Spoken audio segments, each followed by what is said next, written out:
हाँ जी, अस्सलाम वालेकुम। क्लास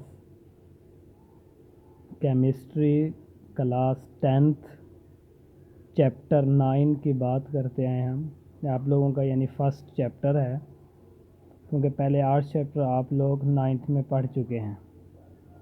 लेक्चर 1 है हमारा, इसका नाम है जी केमिकल इक्विलिब्रियम। आप लोग देखेंगे कि आपके चैप्टर 9 का जो नाम है वो केमिकल इक्विलिब्रियम है।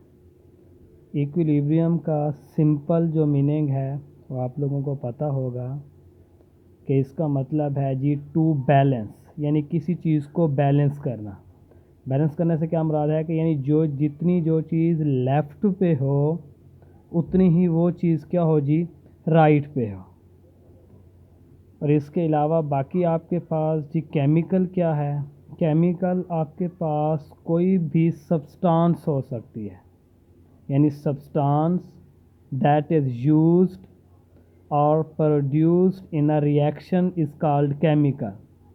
यानी कोई भी सब्सटेंस आप या तो रिएक्शन में उसे यूज़ यानी इस्तेमाल कर रहे हैं, और प्रोड्यूस का क्या मतलब है यानी आपके पास या बन रही है, वो आपके पास क्या है जी सब केमिकल कहलाता है।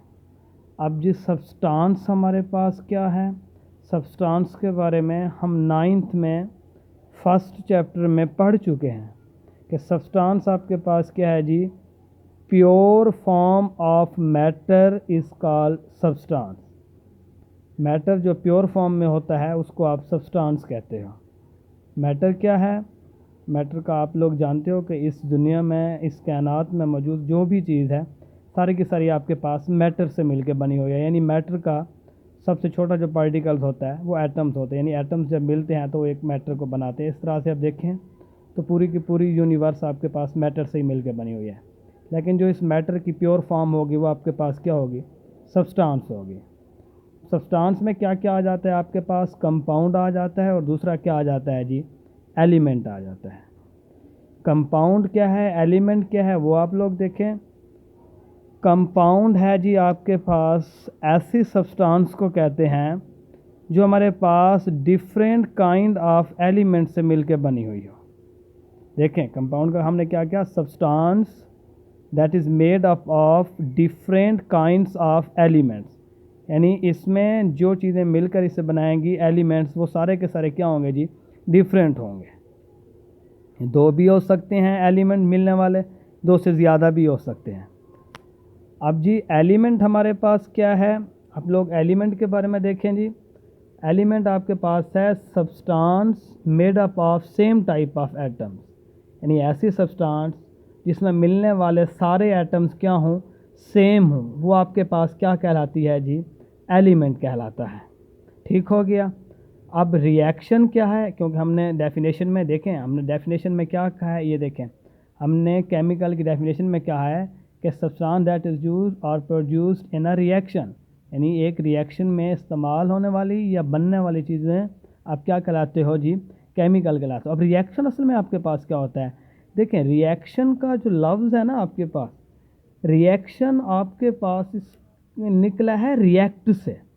रिएक्ट आपके पास क्या होता है, मिलना, यानी दो या दो से ज़्यादा चीज़ें जब आपस में क्या होती हैं मिलती हैं, कंबाइन होती हैं, और मिलकर एक अलग सी डिफरेंट सी कोई नई सब्सटेंस बना दें, कोई नई चीज़ बना दें, वो आपके पास वो पूरा प्रोसेस जिसमें दो डिफरेंट सब्सटेंसेस मिलती हैं और एक नई सब्सटेंस को बनाते हैं, उसको आप क्या कहते हो, रिएक्शन कहते हो। यानी the process during which different substances combine to form entirely different substance, यानी वो अमल जिसमें दो मुख्तलिफ सब्सटेंसेस मिलकर, वो सब्सटेंसेस क्या हो सकती हैं जी, कंपाउंड भी हो सकता है या एलिमेंट भी हो सकता है, यानी वो अमल जिसमें दो मुख्तलिफ एलिमेंट या कंपाउंड आपस में मिलकर कोई नई चीज़ बना दें, वो उसको आप क्या कहते हो, उस अमल को, उस प्रोसेस को आप रिएक्शन कहते हैं।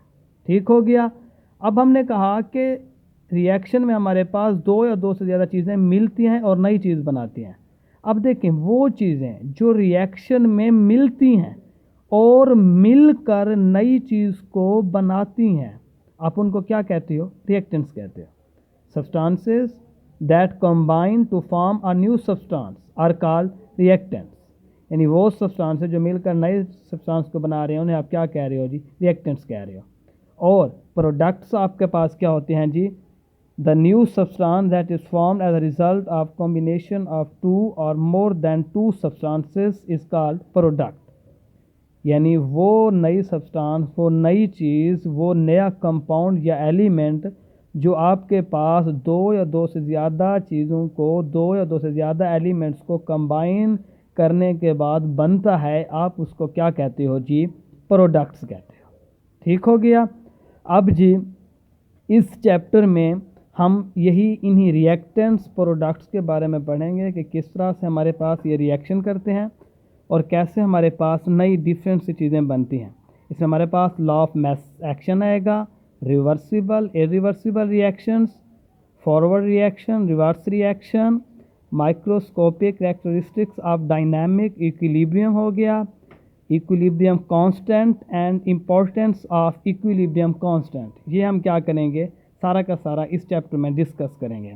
आज के लिए हमारा लेक्चर 1 क्या है जी, यहाँ तक है। ओके, अल्लाह हाफ़िज़। आप लोगों का कोई भी क्वेश्चन हो वो आप लोग कमेंट में कर दें, मैं इंशाल्लाह आपको आंसर मिल जाएगा। अल्लाह।